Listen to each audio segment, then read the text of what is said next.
如果我没有上过大学啊，那我一定会心安理得去打螺丝。可是没有如果，高学历啊，仿佛成了孔乙己的长衫。经过高等的教育呢，但是在现实工作中啊，却难以去施展抱负的啊。我们仿佛成了孔乙己的本人。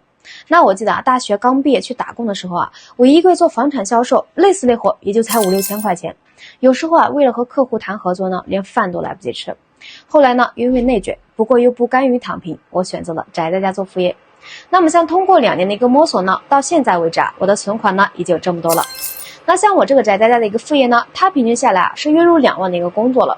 但是对于我而言呢，就是不甘脱掉长衫了。你们要是不嫌弃的话呢，给我一个白给的3连。那我把我的方法去给大家去讲一遍。那其实像我的话呢，就是简单的做了几个搬运视频的账号。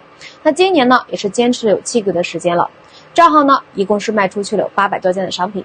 那除掉一些成本的话呢，我刚才大概的算了一下啊，折合成人民币呢是在27万左右。那可能对于一些年收入100万的大佬来说呢，并不算多，但是全款去买辆小汽车啊，还是可以解决的。那么我这边啊，废话不多说，直接给大家上干货。首先第一步呢，咱们需要去准备一台 iOS 系统一个手机，然后再去注册一个自己的 TikTok 账号，也就是海外版抖音的账号。具体的注册条件呢，大家可以参考一下这张图片。账号注册好了之后啊，咱们就可以进行第2步的一个操作了。那么我们只需要去打开我们国内的一个短视频平台，然后搜索好物分享的视频，找到那种点赞和播放量呢都比较高的一个视频。那在这里啊，有一个细节，大家一定要去注意一下，就是咱们找到的视频呢，一定要带有产品的属性，就是可以有带货效果的视频啊。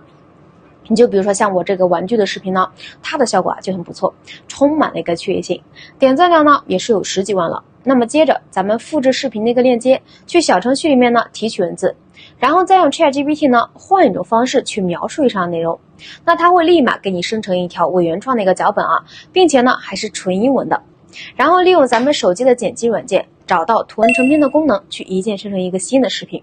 大家可以看一下啊，这个呢就是视频制作好的一个效果了。最后呢，再给大家挂上商品的链接，把它发布到推特们去。那只要你发布的视频啊有老外观看了，它就能够有收益了。那它平均1万的播放量呢，收益是在10块钱到15块钱左右。其次啊，在视频的下面呢还有商品的链接，如果说有老外下单了，咱们直接选择一键代发就可以了。那这一单的利润啊，折合成人民币呢，差不多是在200块钱左右。那像我的店铺啊，我上架的呢，都是一些具有趣味性的一些产品，比如说一些夹类的玩具啊、玩偶之类的。大家可以看一下啊，光靠玩偶这个产品呢，我这个月就出有200多单，那也是有2万多的一个收益了。方法呢，也是无偿的分享大家了，能不能做得好，就看大家的一个执行能力了。如果说你看完了之后还有什么不懂的朋友呢，可以3连加关注，然后啊，在视频的下方呢留言一个6，我也可以给大家去发一个我自己整理的一个 TikTok 运营指南给到大家。最后再分享一句啊，有件长衫未必不好，哪怕衣衫褴褛，仍可遮风挡雨。咱们下期呢再分享更多有用的干货吧，拜拜。